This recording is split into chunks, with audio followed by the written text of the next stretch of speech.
ಪ್ರಭು ಯೇಸುವಿನಲ್ಲಿ ಪ್ರಿಯ ಸಹೋದರ ಸಹೋದರಿಯರೇ ಹಾಗೂ ಪ್ರೀತಿಯ ಮಕ್ಕಳೇ, 40 ದಿನಗಳ ಪ್ರಾರ್ಥನೆ, ದಾನ ಧರ್ಮ, ಶಿಲುಬೆ ಹಾದಿ ಇನ್ನಿತರ ಪುಣ್ಯ ಕಾರ್ಯಗಳನ್ನು ಮಾಡುತ್ತಾ ಈ ಒಂದು ಶ್ರೇಷ್ಠ ದಿನಕ್ಕಾಗಿ ನಾವು 40 ದಿನಗಳ ಸಿದ್ಧತೆಯನ್ನು ಮಾಡಿದ್ದೇವೆ. ಈ ಒಂದು ಆಚರಣೆ ಕ್ರಿಸ್ತಪೂರ್ವ 1250ನೇ ಇಸವಿಯಲ್ಲಿ ಇಸ್ರಾಯೇಲ್ ಜನರನ್ನು ಕೆಂಪು ಸಮುದ್ರವನ್ನು ದಾಟಿಸುವುದರ ಮೂಲಕ ಈಜಿಪ್ತಿನಿಂದ ಕೆಂಪು ಸಮುದ್ರವನ್ನು ದಾಟಿ ಬರುವಂತ ವಿಮೋಚನೆಯ ಹಬ್ಬವನ್ನು ಪ್ರತಿ ವರ್ಷ ಆಚರಿಸಬೇಕೆಂದು ಇಂದಿನ ಮೊದಲನೆಯ ವಾಚನದಲ್ಲಿ ಓದಿದ್ದೇವೆ. ಇದನ್ನೇ ಪಾಸ್ಕಾ ಹಬ್ಬ ಎಂದು ಕರೆಯಲಾಗುವುದು. ಈ ಪಾಸ್ಕಾ ಹಬ್ಬದ ಈ ಒಂದು ಸಂಜೆಯಲ್ಲಿ ಪ್ರಭು ಯೇಸು ಕ್ರಿಸ್ತರು ಇನ್ನೊಂದು ಪಾಸ್ಕಾ ಹಬ್ಬದ ಒಂದು ಶ್ರೇಷ್ಠ ಕಾರ್ಯವನ್ನು ಮಾಡ್ತಾರೆ. ಇಲ್ಲಿ ಇದೊಂದು ಪುಣ್ಯವಾದ, ಮಹೋನ್ನತವಾದ, ಆಡಂಬರವಾದ, ಪ್ರತಿಯೊಬ್ಬ ಕ್ರೈಸ್ತ ಭಕ್ತನಿಗೆ ಪ್ರತಿ ಅಮೂಲ್ಯವಾದ ಒಂದು ಕಾರ್ಯವು ಈ ದಿನ ಯೇಸು ಕ್ರಿಸ್ತರ ಆ ಒಂದು ಸನ್ನಿವೇಶದಲ್ಲಿ ನಡೆಯುತ್ತದೆ. ಈ ಒಂದು ಕಡೆ ರಾತ್ರಿಯ ಭೋಜನ ಪಾಸ್ಕಾ ಹಬ್ಬದ ಭೋಜನದಂತಲ್ಲ, ಇನ್ನಿತರ ಹಬ್ಬದ ಭೋಜನದಂತಲ್ಲ, ಬದಲಾಗಿ ಇದೊಂದು ವಿಶೇಷವಾದಂಥ ಒಂದು ಭೋಜನದ ಒಂದು ಕಾರ್ಯವಾಗಿದೆ. ಈ ಒಂದು ಹಬ್ಬದಲ್ಲಿ 3 ಪ್ರಮುಖ ಅಂಶಗಳನ್ನು ನಾವು ಕಾಣ್ತೇವೆ. ಅದು ಒಂದು ಪರಮಪ್ರಸಾದದ ಪ್ರತಿಷ್ಠಾಪನೆ, ಬಲಿಪೂಜೆ, ಇನ್ನೊಂದು ಯಾಜಕತ್ವದ ಒಂದು ಸ್ಥಾಪನೆ ಮತ್ತು ಸೇವಾ ಕಾರ್ಯ. 3 ಪ್ರಮುಖ ಅಂಶಗಳು ಈ ಕಡೆ ರಾತ್ರಿಯ ಭೋಜನದ ಈ ಒಂದು ಸಂದೇಶದಲ್ಲಿ ನಾವು ಕಾಣಲಿದ್ದೇವೆ.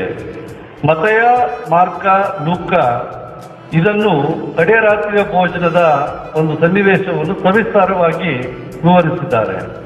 ಆದರೆ ಯೌವನ ಶುಭ ಸಂದೇಶದಲ್ಲಿ ಪಾದ ಸ್ನಾನದ ಸೇವೆಯ ಕಾರ್ಯವನ್ನು ಮಾತ್ರ ಮಾಡ್ತಾರೆ. ಆದರೆ ಯೌವನನ 6ನೇ ಅಧ್ಯಾಯದಲ್ಲಿ ಪರಮಪ್ರಸಾದದ ಬಗ್ಗೆ ಅವರು ಮಾತನಾಡುತ್ತಾರೆ. ನಾನೇ ಸ್ವರ್ಗದ ತಿಳಿದು ಬಂದ ಜೀವಂತ ರೊಟ್ಟಿ, ನನ್ನನ್ನು ಭುಜಿಸುವನು ಚಿರಕಾಲ ಬಾಳುವನು, ಅವನಿಗೆ ಎಂದಿಗೂ ಸಾವಿರದು ಎಂದು ಯೌವನ ಶುಭ ಸಂದೇಶದ 6ನೇ ಅಧ್ಯಾಯದಲ್ಲಿ ವಿವರಿಸಲಾಗಿದೆ. ಇಂದಿನ 2ನೆಯ ವಾಚನದಲ್ಲಿ ಸಂತ ಪೌಲ ಅದನ್ನೇ ಪ್ರಸ್ತಾಪಿಸುವುದನ್ನು ನಾವು ನೋಡ್ತೇವೆ. ಇದನ್ನು ನನ್ನ ಸ್ಮರಣೆಗಾಗಿ ಮಾಡಿರಿ, ಇದು ನಿಮಗಾಗಿ ಒಪ್ಪಿಸಲಾಗುವ ನನ್ನ ಶರೀರ, ಇದನ್ನು ನನ್ನ ಸ್ಮರಣೆಗಾಗಿ ಮಾಡಿರಿ ಎಂದರು. ಅಂತೆಯೇ ಭೋಜನದ ಕೊನೆಯಲ್ಲಿ ಪಾನ ಪಾತ್ರೆಯನ್ನು ತೆಗೆದುಕೊಂಡು, ಈ ಪಾತ್ರೆ ನನ್ನ ರಕ್ತದಿಂದ ಮುದ್ರಿತವಾದ ಹೊಸ ಒಡಂಬಡಿಕೆ, ಇದನ್ನು ನೀವು ಪಾನ ಮಾಡುವಾಗಲೆಲ್ಲ ನನ್ನ ಸ್ಮರಣೆಗಾಗಿ ಮಾಡಿರಿ ಎಂದರು. ಎಂದೇ ನೀವು ಈ ರೊಟ್ಟಿಯನ್ನು ಭುಜಿಸಿ ಈ ಪಾತ್ರೆಯಿಂದ ಪಾನ ಮಾಡುವಾಗಲೆಲ್ಲ ಪ್ರಭು ಬರುವ ತನಕ ಅವರ ಮರಣವನ್ನು ಸಾರುತ್ತೀರಿ ಎಂದು ಆದೇಶ ನೀಡುತ್ತಾರೆ. ಪ್ರಭು ಯೇಸುವಿನಲ್ಲಿ ಪ್ರಿಯರೇ, ಈ ಒಂದು ಪರಮಪ್ರಸಾದ ಮತ್ತು ಯಾಜಕತ್ವ ಇದೊಂದು ಒಂದಕ್ಕೊಂದು ಪೂರಕವಾದಂಥ ಒಂದು ಅಂಶವಾಗಿದೆ.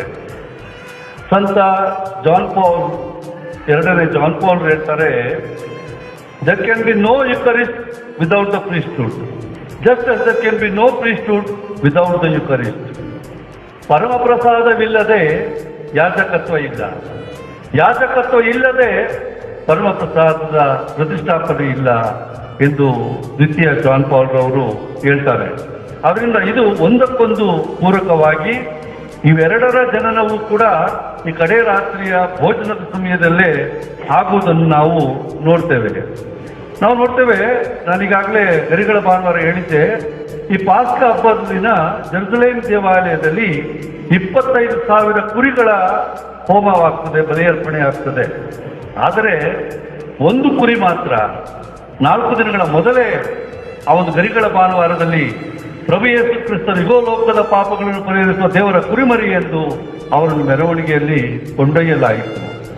ಈ ಒಂದು ಕುರಿಮರಿಯೇ ಒಂದು ವಿಶೇಷವಾದಂಥ ಬಲಿ ಅರ್ಪಿಸಲ್ಪಟ್ಟಂಥ ಕುರಿಮರಿಯಾಗಿದೆ. ಅದನ್ನು ನಾವು ಎಬ್ರಿಯರಿಗೆ ಬರೆದ ಪತ್ರ 10ನೇ ಅಧ್ಯಾಯದಲ್ಲಿ ನಾವು ನೋಡ್ತೇವೆ.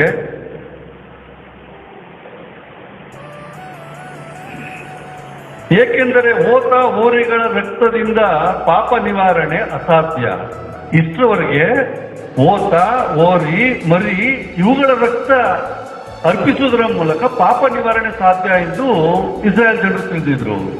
ಆದ್ದರಿಂದಲೇ ಭೂಲೋಕಕ್ಕೆ ಬರುತ್ತಿದ್ದ 10ನೇ ಅಧ್ಯಾಯ 5ನೇ ವಾಕ್ಯ, ಆದ್ದರಿಂದಲೇ ಭೂಲೋಕಕ್ಕೆ ಬರಲಿದ್ದ ಕ್ರಿಸ್ತ ಯೇಸು ದೇವರಿಗೆ ಇಂತೆಂದರು, ಕ್ರಿಸ್ತ ಯೇಸು ದೇವರಿಗೆ ಇಂತೆಂದರು, ಬಲಿಯರ್ಪಣೆಗಳು ಕಾಣಿಕೆಗಳು ನಿಮಗೆ ಬೇಡವಾದವು ಎಂದೇ ಆಣಿ ಮಾಡಿಕೊಟ್ಟಿರಿ ನನಗೆ ದೇಹವೊಂದನ್ನು.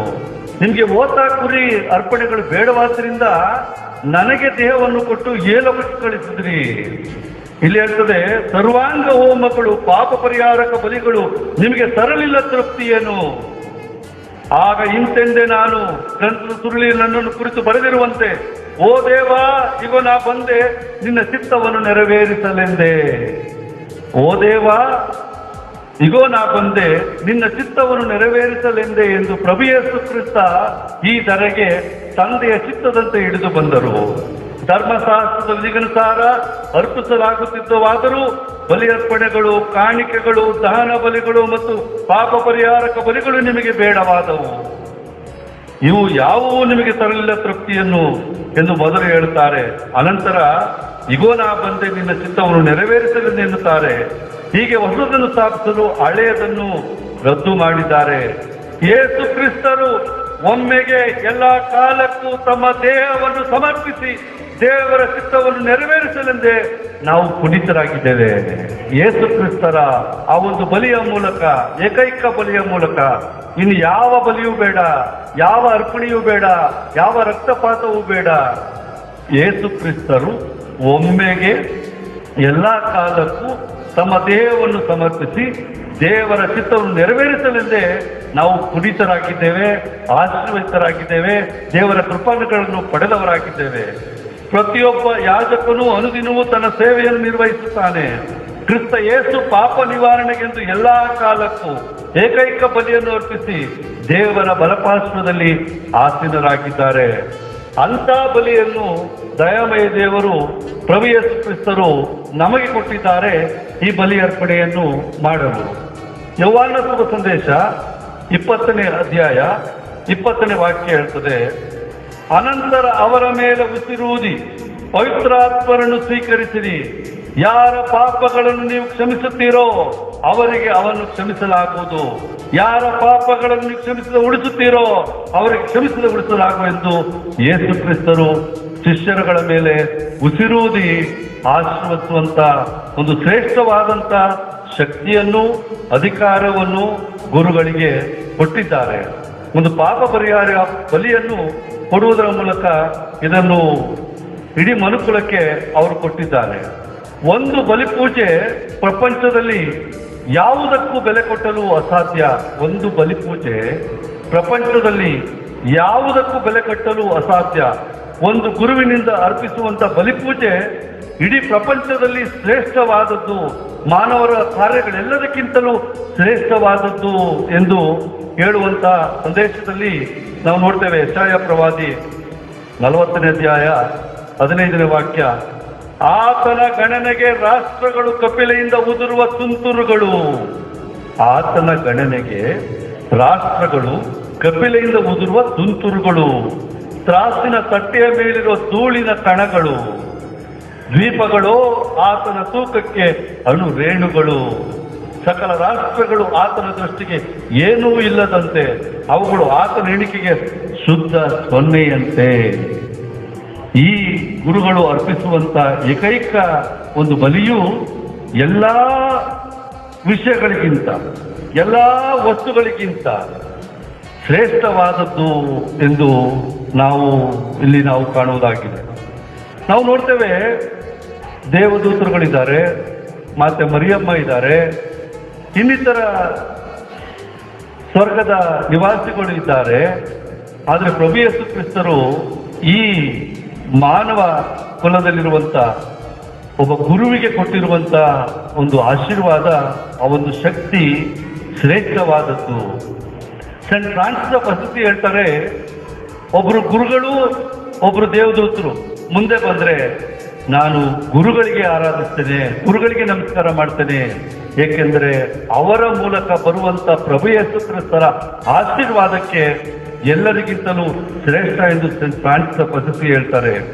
ಯೇಸುವಿನ ಬಲಿ ಅರ್ಪಣೆ ಇಲ್ಲದೆ ಪರಮಪ್ರಸಾದವಿಲ್ಲ, ಯಾಜಕತ್ವವಿಲ್ಲ.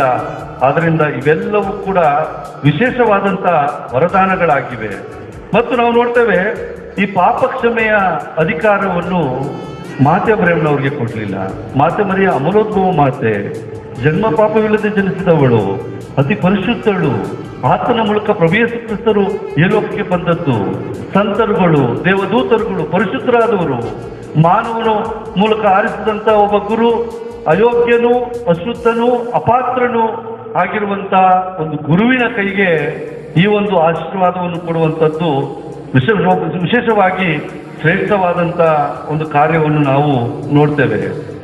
ಪ್ರಭು ಯೇಸುವಿನಲ್ಲಿ ಪ್ರಿಯರೇ, ಈ ಒಂದು ಅಧಿಕಾರ, ಆಶೀರ್ವಾದ, ಒಂದು ಶ್ರೇಷ್ಠವಾದಂಥ ಈ ಗುರುಗಳಿಗೆ ಕೊಡುವಂಥದ್ದು ನಿಜವಾಗಿಯೂ ಒಬ್ಬ ಮಾನವ, ಒಂದು ಅಶುದ್ಧ, ಅಪಾತ್ರ, ಅಯೋಗ್ಯ ಇಂಥವರ ಕೈಗೆ, ಇಗೋ ಇದು ನನ್ನ ಶರೀರ, ಇದು ನನ್ನ ರಕ್ತ ಎನ್ನುವಾಗ ಆತನ ಕೈಗೆ ಪ್ರಭು ಯೇಸು ಕ್ರಿಸ್ತರು ಸಾಕ್ಷಾತ್ ವಿಧೇಯರಾಗಿ, ವಿನಮ್ರರಾಗಿ, ದಾಸರಾಗಿ ಅರ್ಪಿಸುವಂತ, ತನ್ನನ್ನೇ ಸಮರ್ಪಿಸಿಕೊಳ್ಳುವಂತ ಶ್ರೇಷ್ಠ ವರದಾನವನ್ನು ಪ್ರಭು ಯೇಸು ಕ್ರಿಸ್ತರು ಈ ಗುರುಗಳಿಗೆ ನೀಡಿರುವಂಥದ್ದು ಎಷ್ಟೊಂದು ಒಂದು ಶ್ರೇಷ್ಠವಾದಂಥ ಒಂದು ಆಶೀರ್ವಾದವಾಗಿದೆ ಎಂದು ನಾವು ಹೇಳ್ಬೋದು. ಬೀಗದ ಕೈಗಳನ್ನು ಪೇತ್ರನಿಗೆ ಕೊಟ್ಟಂತೆ ಪೇತ್ರನ ಮೂಲಕ ಗುರುಗಳಿಗೆ ನೀಡಿರುವಂಥ, ಅವ್ರಿಗೂ ನೀಡುವಂಥ ಸಂಸ್ಕಾರ, ಅವ್ರು ನೀಡುವಂಥ ಅಭ್ಯಂಜನ, ಅವ್ರು ನೀಡುವಂಥ ಆಶೀರ್ವಾದ, ಅವ್ರು ನೀಡುವಂಥ ಪ್ರಾರ್ಥನೆಗಳು ಎಲ್ಲದರ ಮೂಲಕ ದೇವರ ಆಶೀರ್ವಾದವನ್ನು ಕೊಡುವಂಥ ಗುರುಗಳಿಗೆ ಕೊಡುವುದು ಶ್ರೇಷ್ಠವಾದದ್ದು. ಜಾನ್ ಕ್ರಿಸೋಸ್ಟಮ್ ಹೇಳ್ತಾರೆ, ಈ ಗುರುಗಳ ಮೂಲಕ ಕೊಟ್ಟಿರುವಂಥ ಕ್ಷಮೆ, ದಯೆ, ಕರುಣೆ, ಆಶೀರ್ವಾದ ನಿಜವಾಗಿಯೂ ಶ್ರೇಷ್ಠವಾದದ್ದು. ಸೆಂಟ್ ಇಗ್ನೇಸಿಯಸ್ ಹೇಳ್ತಾರೆ, ಗುರುಗಳು ಸ್ವರ್ಗದ ಹೆಬ್ಬಾಗಿಲು, ಗುರುಗಳು ಸ್ವರ್ಗದ ಹೆಬ್ಬಾಗಿಲು. ಸ್ನಾನ ದೀಕ್ಷೆಯಿಂದ ಹಿಡಿದು ಶವಪೆಟ್ಟಿಗೆಯವರೆಗೂ ಆಶೀರ್ವದಿಸುತ್ತಾ, ಸಂಸ್ಕಾರಗಳನ್ನು ನೀಡುತ್ತಾ, ಅಭ್ಯಂಜನ ನೀಡುತ್ತಾ, ಬಲಿಪೂಜೆ ನೀಡುತ್ತಾ, ಪಾಪ ಕ್ಷಮೆ ನೀಡುತ್ತಾ, ನಿಸ್ವಾರ್ಥದ ಸೇವೆ ಮಾಡುತ್ತಾ ಜೀವಿಸುವ ವ್ಯಕ್ತಿ ದೇವರ ಮತ್ತು ನಿಮ್ಮ ಮಧ್ಯೆ ಇರುವಂತ ಸ್ವರ್ಗದ ಹೆಬ್ಬಾಗಿಲು ಎಂದು ಸೆಂಟ್ ಇಗ್ನೇಸಿಯಸ್ ಹೇಳ್ತಾರೆ. ಸೆಂಟ್ ಬರ್ನಾರ್ಡ್ ಹೇಳ್ತಾರೆ, ಪರಮಪ್ರಸಾದದ ಶ್ರೇಷ್ಠವಾದಂಥ ವರಗಳನ್ನು ಕೊಡುವಂಥ ಅತ್ಯುನ್ನತ ಸ್ಥಾನವನ್ನು ಈ ಗುರುಗಳಿಗೆ ಕೊಡಲಾಗಿದೆ. ಎಲ್ಲವ ಗೌರವ, ಅಧಿಕಾರ, ಶ್ರೇಷ್ಠತೆಯನ್ನು ಕೊಡಲಾಗಿದೆ. ಸೆಂಟ್ ಗ್ರೆಗೋರಿಯೋ ನಾಸಿಯಾಸ್ ಹೇಳ್ತಾರೆ, ಪಾಪ ಅಳಿಸುವಂಥ ಅಧಿಕಾರ ಶಕ್ತಿ, ಒಂದು ಆಶೀರ್ವಾದ ಮಾತೆ ಮರಿಯಮ್ಮನವ್ರಿಗೆ ಕೊಡಲಿಲ್ಲ, ದೇವದೂತರು ಕೊಡಲಿಲ್ಲ, ಸಂತರುಗಳು ಕೊಡಲಿಲ್ಲ, ಪುಣ್ಯಾತ್ಮರು ಕೊಡಲಿಲ್ಲ, ಬದಲಾಗಿ ಗುರುಗಳಿಗೆ ಕೊಟ್ಟಿರುವಂಥದ್ದು ನಿಜವಾಗಿಯೂ ಒಂದು ಶ್ರೇಷ್ಠವಾದಂಥ ದಿನವಾಗಿದೆ. ಆದ್ದರಿಂದ ಈ ಒಂದು ಬಲಿ ಅರ್ಪಣೆಯ ಕಾರ್ಯ ಶ್ರೇಷ್ಠವಾದಂಥ ಒಂದು ಕಾರ್ಯವಾಗಿದೆ. ನಾವು ನೋಡ್ತೇವೆ,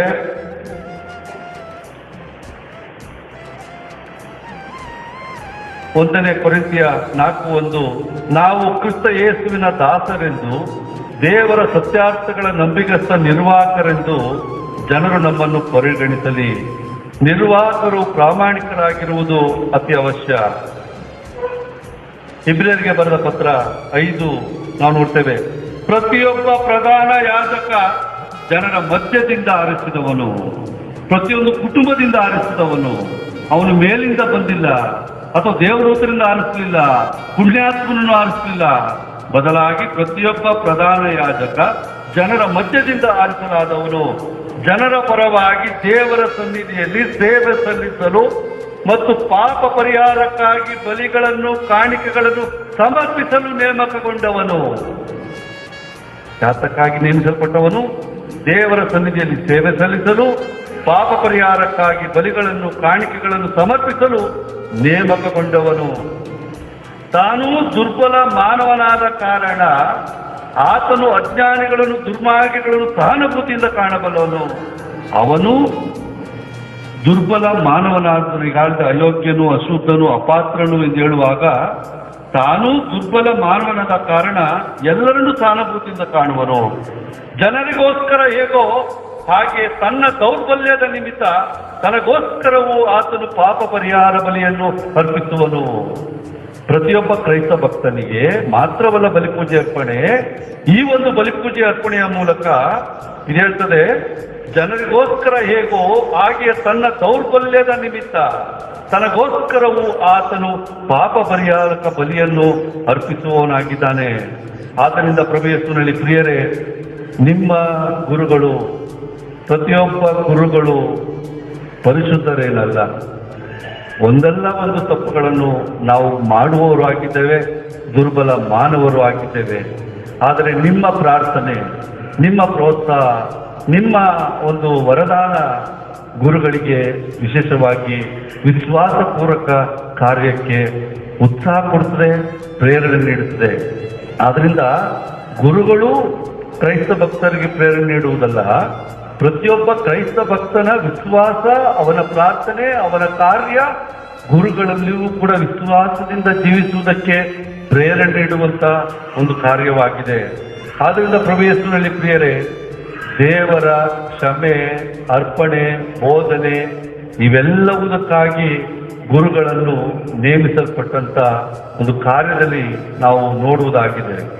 ನಾವು ನೋಡ್ತೇವೆ ಮತ್ತಾಯ 6:33, ನೀನಾದರೂ ಮಾಡಲು ದೇವರ ಸ್ವಸ್ಥತೆಗಾಗಿ, ಅವರ ಸತ್ಸಂಬಂಧಕ್ಕಾಗಿ ತವಕ ಪಡಿ, ಇದರೊಂದಿಗೆ ಅವೆಲ್ಲವೂ ನಿಮಗೆ ಸಿಗಲಾಗುವುದು. ಆದ್ದರಿಂದ ಈ ಒಬ್ಬ ಗುರುವಿನ ಪರವಾಗಿ ಪ್ರತಿಯೊಬ್ಬ ಕ್ರೈಸ್ತ ಭಕ್ತನು ಪ್ರಾರ್ಥಿಸುವುದು, ಅನುಕಂಪದಿಂದ ಕಾಣುವುದು, ಅವರ ಪಾಪಗಳನ್ನು ಮನ್ನಿಸುವುದು, ದಯೆಯಿಂದ ಕಾಣುವುದು ಒಂದು ಶ್ರೇಷ್ಠವಾದಂಥ ಒಂದು ಕಾರ್ಯವಾಗಿದೆ. ಒಂದು ಹಾಡಿದೆ, ಓದಲು ನಿಮ್ಗೆ ಹಾಡಿದೆ, ದೇವರ ಧ್ವನಿ ಕೇಳಿ ತನ್ನವರ ತೊರೆದು ನಿನಗಾಗಿ ಬಂದವನೇ ಯಾಜಕ. ದೇವರ ಧ್ವನಿ ಕೇಳಿ ತನ್ನವರ ತೊರೆದು ನಿನಗಾಗಿ ಬಂದವನೇ ಯಾಜಕ. ಹುಟ್ಟಿದ ಊರನ್ನು ಮರೆತು ಜನಸೇವೆ ಮಾಡಲು ಕರೆ ಹೊಂದಿರುವವನೇ ನಮ್ಮ ಯಾಜಕ. ಹುಟ್ಟಿದ ಊರನ್ನು ಮರೆತು ಜನಸೇವೆ ಮಾಡಲು ಕರೆ ಹೊಂದಿರುವವನೇ ನಮ್ಮ ಯಾಜಕ.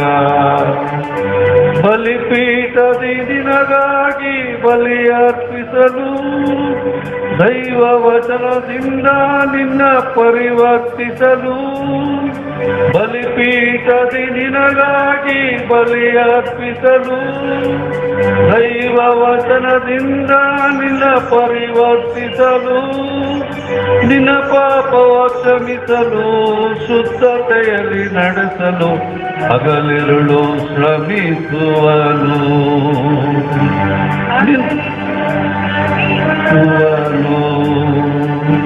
ಅಭಿಷಕ್ತರ ನೋಯಿಸದಿರು, ಪ್ರೀತಿಸಲು ಮರೆಯಾದಿರು.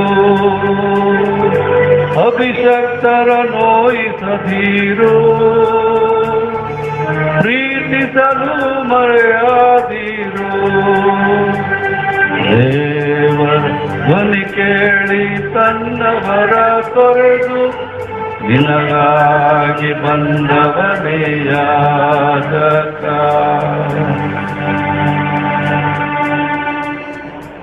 ಹೌದು ಪ್ರಭು ಯೇಸುವಿನಲ್ಲಿ ಪ್ರಿಯರೇ, ದೇವರ ಸ್ವರ ಕೇಳಿ ಎಲ್ಲವನ್ನು ಮರೆತು ಬಂದಂಥ ಯಾಜಕರಿಗಾಗಿ ನಿಮ್ಮ ಅನುಕಂಪ, ದಯೆ, ಕರುಣೆ, ಮಮತೆ, ಗೌರವ ಇರುವಂಥದ್ದು, ವಿಶೇಷವಾಗಿ ಪ್ರಾರ್ಥನೆ ಸಲ್ಲಿಸುವಂಥದ್ದು ನಮಗೆ ಕೊಡುವಂಥ ಒಂದು ಶ್ರೇಷ್ಠ ವರದಾನ, ಶಕ್ತಿಯು ಆಗಿದೆ ಎಂಬುದನ್ನು ನಾವು ಅರಿಯಬಹುದಾಗಿದೆ.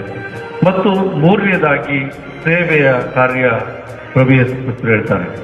ಅವರು ಒಡೆಯರಾದರು, ಧನಿಕರಾದರು, ದೇವರ ಏಕೈಕ ಪುತ್ರರಾದರು, ಶಿಷ್ಯರ ಪಾದಗಳನ್ನು ತೊಳೆಯುತ್ತಾರೆ. ತನ್ನನ್ನು ಹಿಡಿದುಕೊಡುವನು ಯಾರು ಎಂದು ತಿಳಿದಿದ್ದರೂ ಅವನ ಪಾದವನ್ನು ತೊಳೆಯುತ್ತಾರೆ. ಅವನನ್ನು ಮಿತ್ರ ಎಂದು ಕರೆಯುತ್ತಾರೆ. ಇದು ಪ್ರಭು ಯೇಸು ಕ್ರಿಸ್ತರ ದಯೆ, ಕರುಣೆ, ಮಮತೆ, ವಿನಮ್ರತೆಯ ಆ ಒಂದು ಕೆಲಸವನ್ನು ನಾವು ನೋಡ್ತೇವೆ. ಇದು ಪ್ರತಿಯೊಂದು ಕುಟುಂಬದಲ್ಲಿ ಇದನ್ನೇ ನಾವು ಕಾಣುವುದು. ಒಬ್ಬ ಗಂಡ ಹೆಂಡತಿ ಮಕ್ಕಳು ಒಟ್ಟಾಗಿ ಜೀವಿಸಬೇಕು ಅಂತ ಹೇಳಿದ್ರೆ ಅಲ್ಲಿ ಸೇವೆಯ, ದೀನತೆಯ, ಮಮತೆಯ ಕಾರ್ಯವನ್ನು ನಾವು ನೋಡ್ತೇವೆ. ಆದ್ದರಿಂದ ಪ್ರತಿಯೊಂದು ಕುಟುಂಬ ಯಾಜಕ ವರ್ಗಕ್ಕೆ ಸೇರಿದಂಥ ಕುಟುಂಬವಾಗಿದೆ. ಆದ್ದರಿಂದ ಪ್ರತಿಯೊಂದು ಕುಟುಂಬದಲ್ಲಿ ಒಬ್ಬರನ್ನೊಬ್ಬರು ಸೈರಿಸಿ, ಒಂದು ಕುಟುಂಬ ಅಂತ ಹೇಳಿದ್ರೆ ಅದೊಂದು ತ್ಯಾಗ, ಅದೊಂದು ಬಲಿದಾನ, ಅದೊಂದು ಸಮರ್ಪಣೆ. ತಮ್ಮನ್ನೇ ಬಸಿದುಕೊಂಡು, ತಮ್ಮನ್ನೇ ಬರಿದು ಮಾಡಿಕೊಂಡು, ತಾವು ಪಡುವಂಥ ಶ್ರಮದಿಂದ, ತಾವು ಸುರಿಸುವ ಬೆವರಿನಿಂದ, ಎಲ್ಲ ತಮ್ಮ ನಿಸ್ವಾರ್ಥತೆಯಿಂದ ತಮ್ಮ ಮಕ್ಕಳಲ್ಲಿ ಅವರು ಎಲ್ಲವನ್ನು ಕಾಣ್ತಾರೆ. ಆದ್ದರಿಂದ ಈ ಒಂದು ಸೇವೆಯ ಪ್ರಭು ಯೇಸು ಕ್ರಿಸ್ತರ ಒಂದು ಕಾರ್ಯವು ಪ್ರತಿಯೊಂದು ಕುಟುಂಬದಲ್ಲಿ ನಾವು ಕಾಣುವುದರ ಮೂಲಕ ಆ ಕುಟುಂಬ ಸ್ವರ್ಗದ ಒಂದು ಸ್ಥಾನವನ್ನು ಪಡೆಯುತ್ತದೆ.